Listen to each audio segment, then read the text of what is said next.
खबरें non-stop news में। भारत ने सीमा पर पाकिस्तान की तरफ से लगातार की जा रही फायरिंग, सीजफायर उल्लंघन और सैनिकों की शहादत पर कड़ा जवाब दिया है। सूत्रों के मुताबिक भारतीय सेना की जवाबी कार्रवाई में पाकिस्तान के 7 जवान मारे गए हैं, जबकि 10 से 12 जवान घायल हुए हैं। वहीं सेना ने पाकिस्तान एसएसजी के 2 कमांडो भी मारे हैं। साथ ही सेना ने पाकिस्तान के कई बंकर और लॉन्च पैड बर्बाद कर दिए हैं। इससे पहले बारामूला सेक्टर में पाकिस्तान की फायरिंग में भारतीय सेना के 3 जवान और एक बीएसएफ सब इंस्पेक्टर शहीद हो गए थे। 3 स्थानीय नागरिक भी मारे गए थे। पाकिस्तान की तरफ से पुंछ, देवार, केरन, उरी और नौगाम सेक्टर में सीज फायर उल्लंघन किया गया।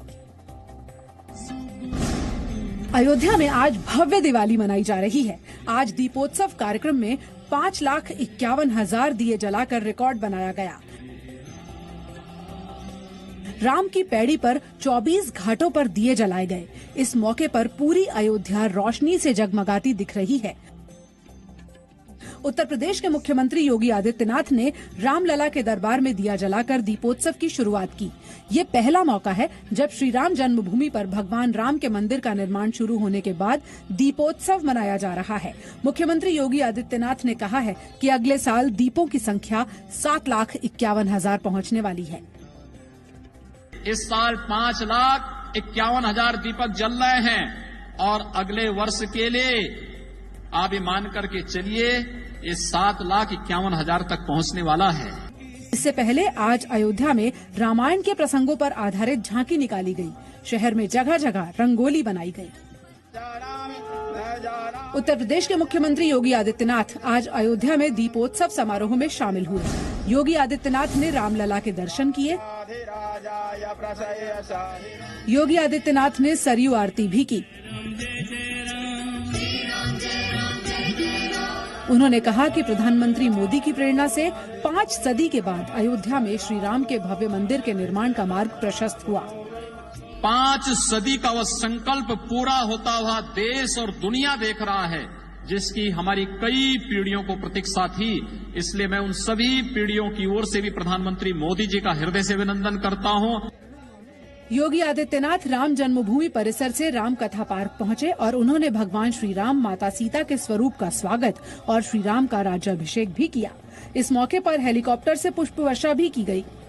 मुख्यमंत्री योगी ने अयोध्या को सबसे सुंदर धर्म नगरी बनाने और विकास के सिलसिले को जारी रखने का भरोसा दिया।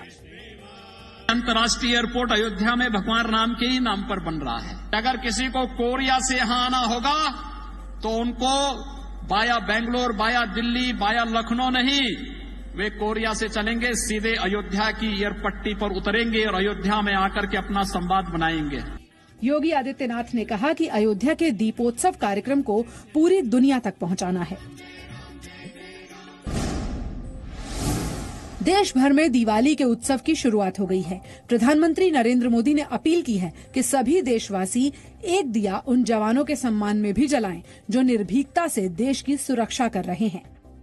हमें अपने उन जाबाज सैनिकों को भी याद रखना है जो इन त्योहारों में भी सीमाओं पर डटे हैं, भारत माता की सेवा और सुरक्षा कर रहे हैं। हमें घर में एक दिया भारत माता के इन वीर बेटे बेटियों के सम्मान में भी जलाना है।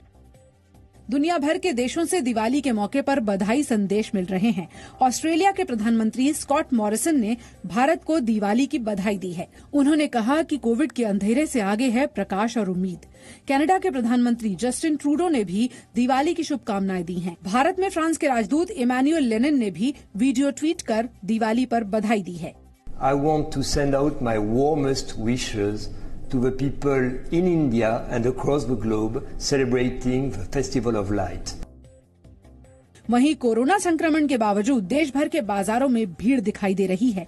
मुंबई, गाजियाबाद, कोयम्बटूर, लुधियाना और कर्नाटक के शिमोगा में बाजारों में बड़ी तादाद में लोग पहुंचे और सोशल डिस्टेंसिंग जैसे नियमों को तोड़ते हुए दिखे। अमेरिका के पूर्व राष्ट्रपति बराक ओबामा ने अपनी किताब में राहुल गांधी को लेकर बड़ा दावा किया है। ओबामा ने अपनी नई किताब अ प्रॉमिस्ड लैंड में राहुल गांधी को नर्वस नेता बताया है। बराक ओबामा ने किताब में लिखा है, राहुल गांधी में एक ऐसे बेचैन और अपरिपक्व छात्र के गुण हैं जिसने अपना होमवर्क किया है और टीचर को प्रभावित करने की कोशिश में है, लेकिन गहराई से देखें तो योग्यता की कमी है और किसी विषय पर महारत हासिल करने के जुनून की कमी है। बराक ओबामा की किताब में राहुल गांधी पर टिप्पणी को लेकर सियासत भी तेज हो गई है। केंद्रीय मंत्री गिरिराज सिंह ने कहा कि अब राहुल गांधी को लेकर किसी और तरह की बहस की जरूरत नहीं है।